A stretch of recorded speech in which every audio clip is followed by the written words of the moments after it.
আশরাফ আলী থানভী দান সংক্রান্ত বিষয় লিখতে যে ওইখানে লিখছে যে আল্লাহ তাআলা সকালবেলা ধনী থাকা ব্যক্তিকে ওই ধনী ব্যক্তিকে আবার সন্ধ্যাবেলায় ফকির বানায় দিতে পারে, পারে কি পারে না?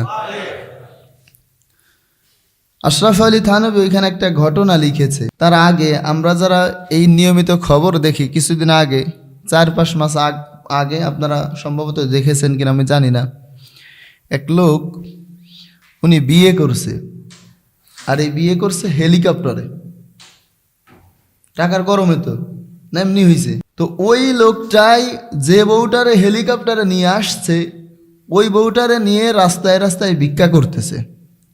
সোশ্যাল মিডিয়া আপনারা অনেকেই দেখছেন। যে আল্লাহ সম্পদ দিয়ে হেলিকপ্টারে চড়াইতে পারে ওই আল্লাহ আবার ভিক্ষার থলি হাতে দিয়ে ভিক্ষা করাইতেও পারে, ঠিক কিনা?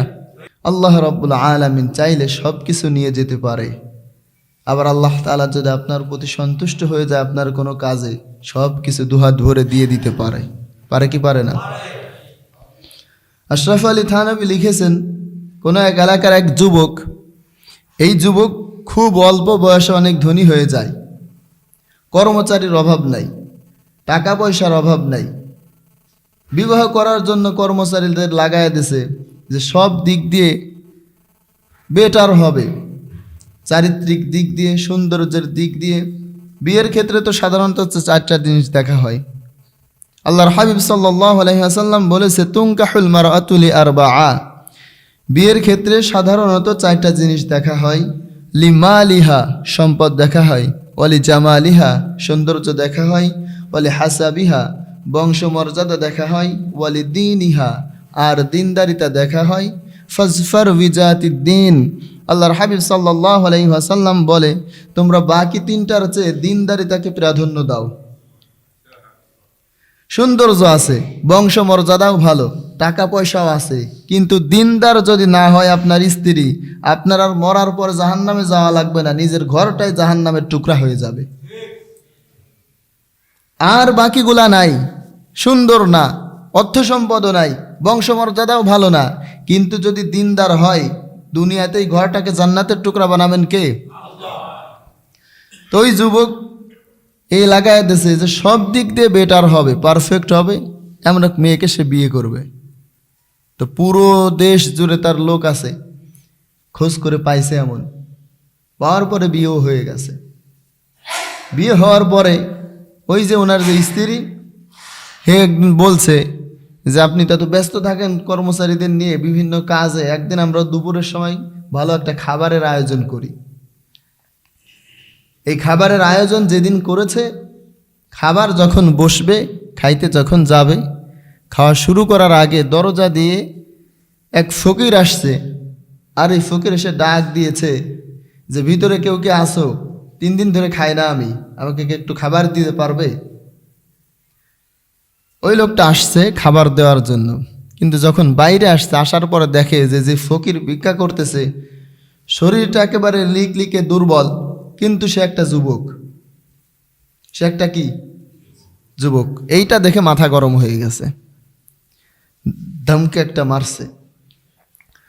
ধমক দেওয়ার পরে বলতেছে তুমি যুবক মানুষ, কাজ করে খাইতে পারো না?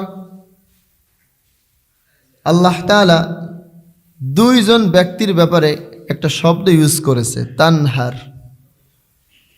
মা বাবার ক্ষেত্রে ব্যবহার করেছে আর ভিক্ষুকের ক্ষেত্রে ব্যবহার করছে।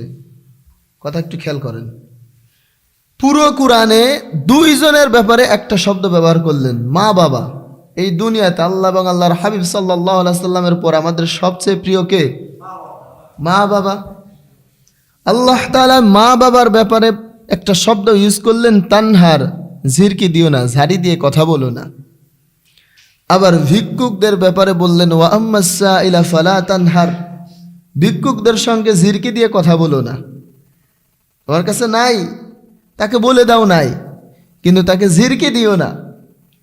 ওই যুবক যখন ঝাড়কি একটা মারছে, ঝিরকি দেওয়ার পরে এই ভিক্ষুক বলতেছে যে তুমি আমার উপর এখন দাপট দেখাইতেছো, কিন্তু তুমি শুনে নাও, আল্লাহ তাআলা যদি চাই আমাকে তোমার স্থানে আর তোমাকে আমার স্থানে নিয়ে আসতে পারে। আল্লাহু আকবার বলি। তো অনেক ঠাট্টা বিদ্রুপ করছে যে তোমার মতো ফকির হবা আমার মতো, আর আমি যে অবস্থানে আছি আমি হয়ে যাব তোমার মতো ফকির, এটা কি করে সম্ভব? ওই বলছে যে তুমি আইসো আমার কাছে, তুমি যখন আমার মতো হয়ে যাও তখন তুমি আইসো আমার কাছে। তো ভিক্ষুকের সঙ্গে অনেক রাগারাগি করে যখন ভিতরে গেছে, এবার আমি প্রথমে বলেছি ওই যখন বিয়ে করে বিয়ের সময় বলছে যে সব দিক দিয়ে পারফেক্ট হইতে হবে, সব দিক দিয়ে পারফেক্ট। তো সব দিক দিয়ে যদি পারফেক্ট হয়, মেয়েটা দিনদারিতাও পারফেক্ট না? এবার যখন ও ভিতরে গেছে, ভিতরে যাওয়ার পরে বলতেছে খাওয়া শুরু করি, কয় না আমি আর খাইতে পারবো না। যে খাবার থেকে আল্লাহ তাআলার পক্ষ থেকে আসা মেহমান খাইতে পারলো না, ওই খাবার আমি আর খাবো না। এইবার লাগছে, লাগার পরে দেখা গেছে যে খাবারটা বড় নষ্ট করে ফেলছে। পুরুষ মানুষ রাখলে এমন করে না? ভাতের হাড়ি আচার দিয়ে ভেঙে ফেলে, চুলা ভেঙে ফেলতেছে, ঘর বাড়ি ভেঙে ফেলতেছে, এইগুলাই তো করে। তো সবগুলা করার পরে এইবার যখন ঝামেলা মারাত্মক আকারে জমছে, জমার পরে বলতেছে তোরে আমি তালাক দিয়ে দিব। 1 তালাক 2 তালাক দিয়ে একেবারে তালাক দিয়ে দিছে। এখন তালাক দেওয়ার পরে যখন তালাক হয়ে গেছে, এবার তো আর দুইজনে একখানায় থাকতে পারতেছে না। মেয়েটা তো দিনদার, ওই কান্না করতে করতে অন্য রুমে চলে গেছে। ও যখন অন্য রুমে চলে গেছে, এবার এই যুবক ও আর এক রুমে কান্না করতেছে যে আহারে এই ভিক্ষুক ফকির, এর জন্য সারা দেশ ধরে বাছাই করলাম আমার একটা বউ, সেটারও আমি তালাক দিয়ে দিলাম। 3 মাস ইদ্যতের সময় পার হওয়ার পরে চলে গেছে। আশরাফ আলী থানভী রাহিমাহুল্লাহ লেখেন 3 বছর অতিবাহিত হয়ে গেছে। ওই যে মহিলা হয়তো তালাক প্রাপ্ত, আপনারা দেখবেন আমাদের বর্তমান সমাজেও আছে, মেয়ের কোনো দোষ নাই, কোনো ত্রুটি নাই, কিচ্ছু নাই, এরপরও যদি কোনো কারণবশত তালাক প্রাপ্ত হয়ে যায়, হওয়ার পরে মানুষজন খুসানি দেওয়া শুরু করে, কয় যে 1 কাঠি বাজে না, 1 হাঁড়িতে ঘর্ষণ দিলে শব্দ হয় না, কথা এমন আছে না? তো ওই মেয়ে আর বেরোয় না। তালাক প্রাপ্ত হয়ে গেলে দেখবেন যে মেয়েদের কষ্টের আর শেষ নাই, বের হয় না। আশরাফ আলী থানভী রাহিমাহুল্লাহ লেখেন যে 2 বছর অতিবাহিত হয়ে গেছে, পরবর্তীতে বিয়ের কোনো খবর আসে নাই, কিন্তু 3য় বছরে 99টা বিয়ের সংবাদ আসছে। 2 বছরে পুরো এলাকায় ছড়ায় গেছে ঘটনা, 3 বছর আসছে। 3য় বছরে এমন এক যুবকের সাথে তার পরিচয় হয়েছে, বিয়ের ব্যাপারে কথা হচ্ছে। ওই যুবক আগে যার সাথে বিয়ে হয়েছিল তার চেয়েও সম্পদশালী, আগে যার সাথে বিয়ে হয়েছিল তার চেয়েও ধার্মিক, আগে যার সাথে বিয়ে হয়েছিল তার চেয়েও অর্থ সম্পদ, শক্তি, দাপট, ক্ষমতা সব দিক দিয়ে বেশি। তো যখন কথা বলার পরে বলতেছে যে আমাদের তালাক যেভাবে হয়েছিল, আমার সারা খারা যেভাবে হয়েছে, এই ঘটনাটা হলো এমন। তো এই যুবক শুনে বলতেছে আমার কোনো সমস্যা নাই, আমি যদি তার মতো হই আমারও ছেড়ে যাইতে পারেন। বিয়ে হয়ে গেল। বিয়ে হওয়ার পরে দেখা যাচ্ছে আশরাফ আলী থানভী লেখেন যে এইবার যার সাথে বিয়ে হয়েছে, ফকির আসলে পকেটের মধ্যে হাত দিয়ে আর গুনে না, যা আছে দিয়ে দেয়। বাড়িতে আসলে আর দেখে না যে পাতিলার মধ্যে কতগুলো আছে, যা আছে সব দিয়ে দেয়। এই স্বামীর আচরণ অত্যন্ত খুশি সে।